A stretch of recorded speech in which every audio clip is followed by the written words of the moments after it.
In this video, we are going to see how we are going to use EDA Playground platform for our digital electronics lab. So let me share my screen. Just we need to open simple browser, internet browser.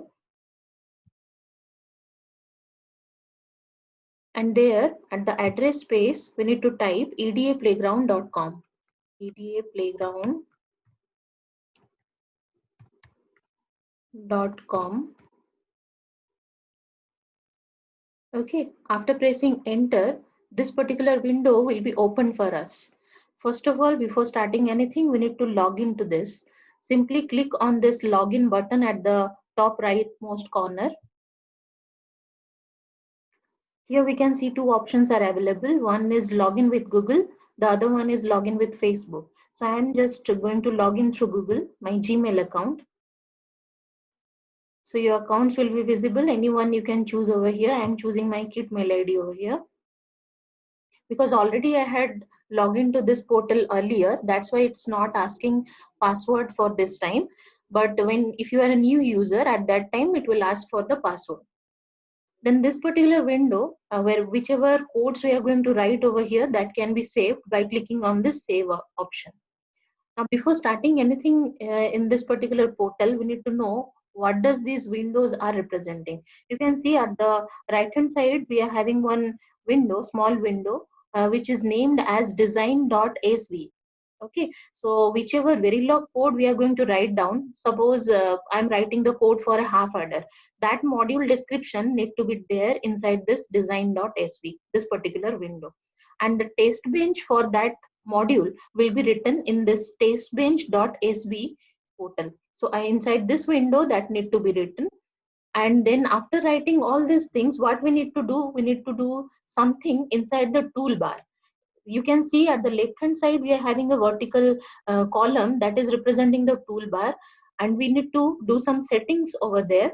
First of all, we need to ensure that under test bench plus design, system verilog / verilog is there or not. This option need to be selected under the test bench plus design. Then nothing to do in these areas. Directly we need to open the tools and simulators.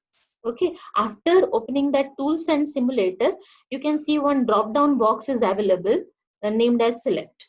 Just click on this drop down option. Many synthesis and simulation tools will be available. We need to know that this EDA Playground also provides us the synthesis option, but because this is a third semester lab, we are skipping the synthesis option over here. Directly we are moving into the simulation. For simulation, we need to select the tool as Alec Rivera Pro 2019.10. So by selecting that, you can see automatically inside the toolbar, we can see the compile and run option. Under that, we can see the time scale is appearing as 1 nanosecond / 1 nanosecond. If we are not selecting anything, then this command we need to mention before all the Verilog codes. Okay, so better to choose this option inside the toolbar. Then after doing this, you can see further we are having three options at the bottom of the left side. We can see three options are there. Out of them, we need to select open EP wave after run. After selecting that, we need to provide runtime. That depends on the total runtime if you want to execute for your program or for your coding according to the test bench. Suppose in the test bench you have written the code for 10 nanosecond or 80 nanosecond or 50 nanosecond or 500 nanosecond, you need to provide the maximum time at this place. So as of now, I'm, let's say, considering the runtime as 100 nanoseconds. Simply I need to write down 100 ns over here. Now, after doing all these settings inside the toolbar, what I need to do, I'm going to write down the code inside the design.sv first. So what I'm going to execute now, half adder circuit whose Verilog code has already been explained in the previous video. So what I'm going to do now, because already I have written that in the slide, I'm just going to copy and paste that Verilog code in these two windows. One is for half adder, the other one is for test bench for half adder. So I'm just simply copying that from my slide. So I'm copying the code for half adder. I have copied it, and now I'm going to paste that under design.sv. Already I had explained you this particular Verilog code for half adder module in the previous video. Now I'm going to copy again the test bench code for half adder from the slide, and I'm going to paste that under the testbench.sv. Okay, so in general, we need to write down the codes over here because already I had explained you all these things in the previous slide. That's why I'm just simply copying and pasting over here. So design.sv represents the Verilog module for your design or combinational circuit, and testbench is the code which is providing the input waveform, or depending upon which the output will be coming from the simulator. Now, in this case, what we need to do, first of all, we need to save this file by clicking on the save option. So after saving the file, what we need to do, you can see below we are having few options. What are the options? You can see here, the one share option is there, and below that we can see the icons like Twitter, Facebook, LinkedIn, and one link icon is there. If we are clicking on that link icon, one link will be visible or will be appearing near to that.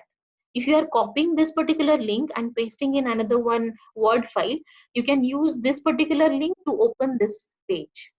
Okay. Otherwise, what you can do, you can see below we are having few options. Like if you want to use this link for public use or private use, that you can choose from this option. So if you want to save the file, let's say I'm going to save the file as a name of half adder. So I need to write down the name over here. I need to provide the name over here. And this name is provided to this particular project where I'm going to verify the half adder. Okay. So this is the name to the half adder, and this is the link which can be used for future reference. Now, after doing all these things, again, I need to save my file. Okay. After saving the file, you can click on the run button. After clicking on run button, this waveform will be appearing where you can see the inputs for half adder as A, B, and carry and sum. These are the outputs. So here two sets of outputs are coming. The second set is just a replica of the first one, so no need to worry about that. So here how to verify the truth table over here. Simply we need to do what? You need to just click on any place at the time scale. You can see this is the time scale. Suppose I am clicking at this particular point, one vertical line is appearing, that is a scale, and below that vertical line, whichever is the value that is appearing at this particular place. So you can verify your truth table by checking the input combination and the output we are getting over here. So for the input is A equals to 0 and B equals to 1, the output should come as sum equals to 1 and carry equals to 0, which is coming over here. So truth table verification for the input combination A equals to 0 and B equals to 1 is verified. Similarly, if I am again moving that scale to this place, just simply by clicking at the time scale, I can get the value under that scale as A input is 1, B input is 1, carry is 1, and sum is 0. So if you are adding two ones, then obviously the output will be 1, 0, where sum is 0 and carry is 1. That means our truth table is verified from this output waveform. Now, after verifying this, what I need to do, I need to just simply close this window, EP waveform window, and how we can verify where my file is. What I need to do for that, simply you can see here one option is there near to your profile. That option is playgrounds. You just need to click on the drop down icon, then select your playgrounds. After clicking on your playgrounds, you can see your files are available over here. If you are clicking on any option, that will be opening your file, because already previously I was executing few codes using this. I had tried. That's why those files are available inside that option. So whenever you are storing anything, you just need to write down the name properly, so that in future you can easily identify which code is under that. So now what is my aim? I'm going to execute the code of full ladder, which had been already discussed in the previous slides. So for that, what is the next step I need to do? I need to click on this copy option. If you want to execute anything new, you just click on this copy option. After clicking that, the same thing, same half adder has been again opened with a new name. You can see here under share, you can see the name. It is represented as half adder within parenthesis 1. That means it is a copy of half adder file. So what I'm going to do, here I'm going to execute the full ladder code. So I'm just renaming that with full ladder.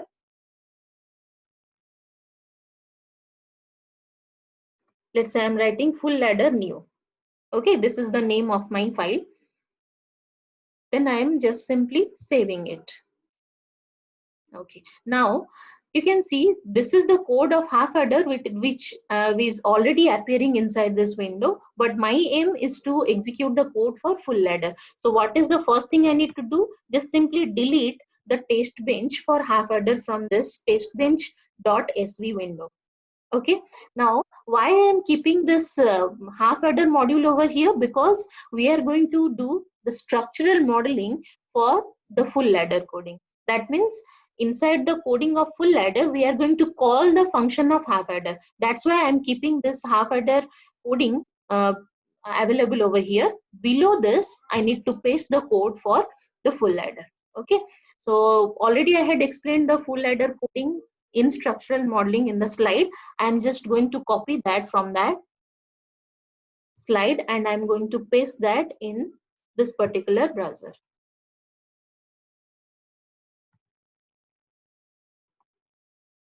So now I'm going to paste the code for full ladder under the code of half adder. Okay, so you can see the name of half adder is written inside the full ladder code, and that half adder is identical with the name of this module of half adder. So when we are calling this half adder inside the code of full ladder, it will be executing the code of half adder over here. So both the codes need to be written at the same place. And then we need to write down the test bench code for full ladder. One important thing is that in this design.sv, whichever file will be there, for that only we need to write down the test bench code. But here in this case, we are having two modules present inside the same design.sv file.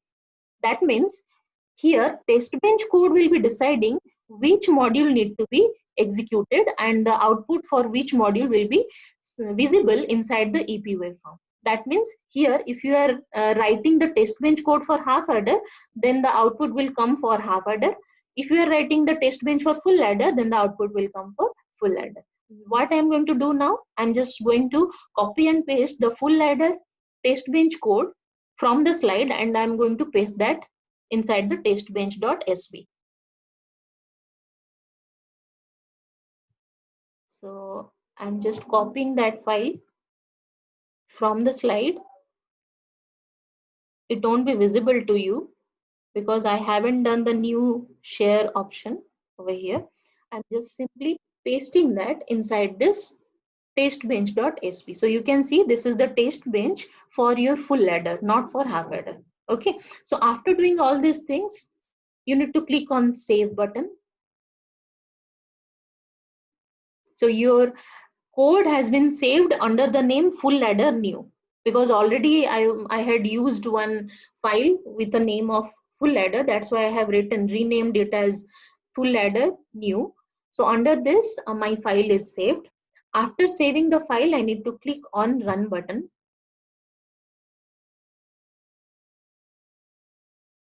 And now my EP wave will come. So if you are getting this option, use get signal button and all these things, you need to just simply close this and go to get signal option. Okay, you need to click on get signals option. Under that you can see your half adders and full adders are visible. Because we are calling half adders inside full adder, that's why those are visible under this. You need to just select your full adder. If you are selecting that under scope, you can see this under signal name, all the signals which you have provided for your full adder, that is visible. A, B, C in, those are inputs. C out and sum are the outputs. So what you need to do, you need to click on append all, then close. Okay, so after doing that, you can see the input and outputs for your full ladder is visible over here. Depending on the input combinations which you have written inside the code of test bench, according to that the input is varying, and depending on the variation of the input, the output is visible on screen. So how to verify? Just simply click at any location on the time scale, so that scale is appearing, and here you can verify the value over here. So if you are taking the inputs a b c in as 0 1 0, the sum will be 1 and the carry out will be 0. That is verified. If I'm shifting the position of the scale at this place, you can see out of the three inputs a b c in, two are 1 and 1 is 0. So if you are adding 1 1 0, then the output will be 1 0. That means sum will be 0 and carry will be 1. That is also working fine. Then I am again shifting my scale to the last position, last combination, where a b c in, all the three values are with one value, and when we are adding all three ones, the output will be sum equals to 1 and carry equals to 1. So we are getting that in this. So our truth table for full ladder is verified. We need to just simply close that. And for verification, once again, I am going to this playgrounds option near your profile option. Then click on your playgrounds. And I can see full ladder new file is added to this list. Okay, so if you will click on that, then full ladder file will be opened. If you want to go back to your previous codes, you can click on any other option to open that. Okay, so this is all about your using EDA playground platform for your digital electronics laboratory. Thank you all.